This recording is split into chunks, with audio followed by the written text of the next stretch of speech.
All right, welcome to the Explainer.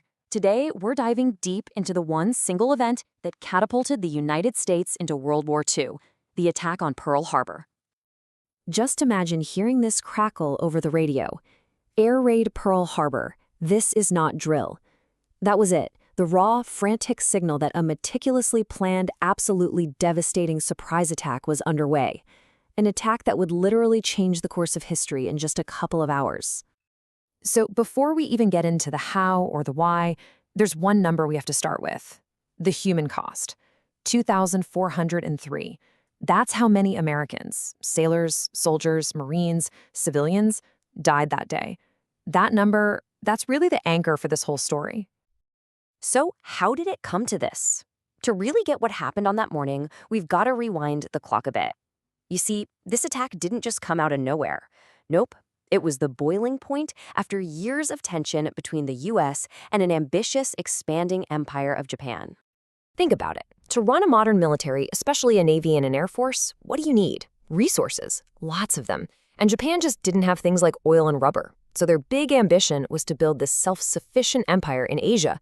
That's what led to their brutal invasion of China back in 1937, and that, right there, put them on a direct collision course with the United States. Okay, this timeline really lays it all out. You can just see things spiraling out of control. The US keeps tightening the screws with economic sanctions, and then, bam, July 1941, a full oil embargo. For Japan's war machine, this was basically a death sentence. But look at this chilling detail. November 26th, on the exact same day the US is sending its final diplomatic demand, Japan's strike force is already on its way, sailing in total secrecy. At that point, the path to war was pretty much set in stone. With diplomacy basically dead in the water, Japan's military leaders, led by Admiral Isoroku Yamamoto, came up with this incredibly bold plan. The goal wasn't to conquer the US, not at all. It was to land a single, paralyzing knockout punch. So what was their logic? Well, it was a calculated gamble broken down into three big objectives. Step 1, completely annihilate the battleships of the US Pacific Fleet. Step 2, use that chaos to buy themselves time to sweep through Southeast Asia and grab all those resources they desperately needed. And step 3, they were betting that the shock of the attack would be so huge, so demoralizing, that America would just sue for peace, and that would leave Japan's new empire totally unchallenged. And to pull this off, look at the sheer scale of the force they put together. 6 aircraft carriers, over 400 planes, battleships, subs, the whole shebang. This massive fleet sailed almost 4,000 miles, completely silent, all to achieve total surprise. You want to talk about a high-stakes gamble? This was it. And that brings us to the devastating aftermath, a morning of total destruction. At 7:48 a.m., that gamble, it paid off. The first of 2 waves of Japanese planes, we're talking 353 fighters, bombers, and torpedo planes in all, came screaming down out of the sky onto a completely unsuspecting Pearl Harbor.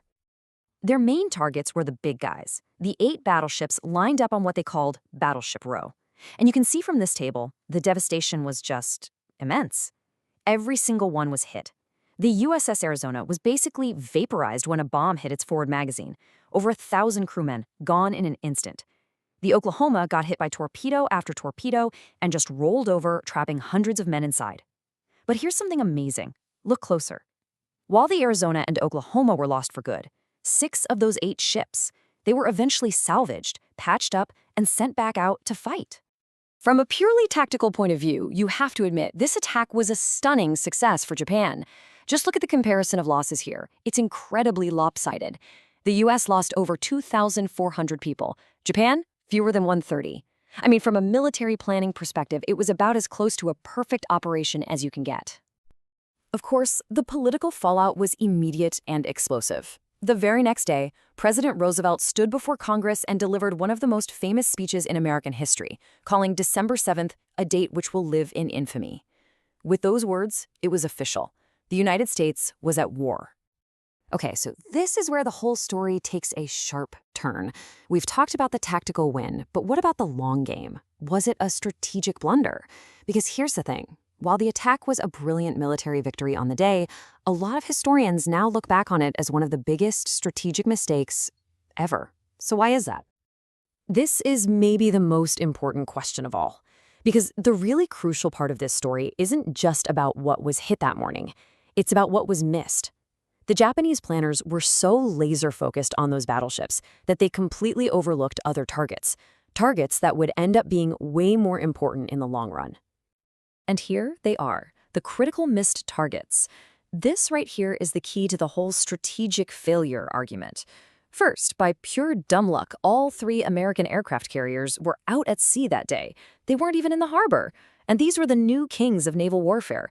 On top of that, the attackers completely ignored the base's huge oil tanks, the repair docks, and the submarine base. If they had taken those out, U.S. operations in the Pacific would have been crippled for a year, maybe more. So you end up with this massive paradox. On one side, you have a clear tactical victory. Japan got exactly what it wanted in the short term, a 6-month window where they could run wild across the Pacific. But on the other side, a massive strategic failure. Why? Because the real heart of American naval power, the carriers and the base itself, survived. And, maybe most important of all, the attack didn't break America's will to fight. It did the exact opposite. It unified a divided country with one single ironclad goal: win the war. You know, one of their own admirals, Chuichi Hara, supposedly said it best: "We won a great tactical victory at Pearl Harbor and thereby lost the war." How's that for hindsight? The one attack that was supposed to keep America out of the war ended up being the very thing that guaranteed the U.S. would come in with everything it had, all its determination, all its industrial power. It was exactly what Yamamoto had feared. They had awakened a sleeping giant.